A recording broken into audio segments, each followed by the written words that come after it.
Hello everyone, good morning again. I'm back.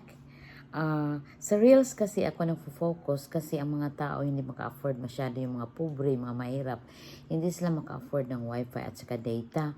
Yung FB kasi, pwede sila maka-open, pwede sila maka-watch ng mga post, mga short video kahit wala silang load.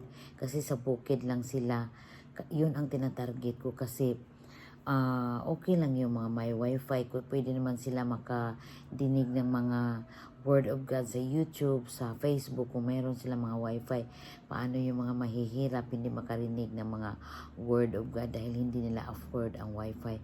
So, sorry kasi gusto ko mag-focus din sa YouTube pero parang yung isip natin ba, yung utak natin, kailangan natin mag-focus muna ng ngayon mag-continue ako sa YouTube pero paminsan-minsan lang.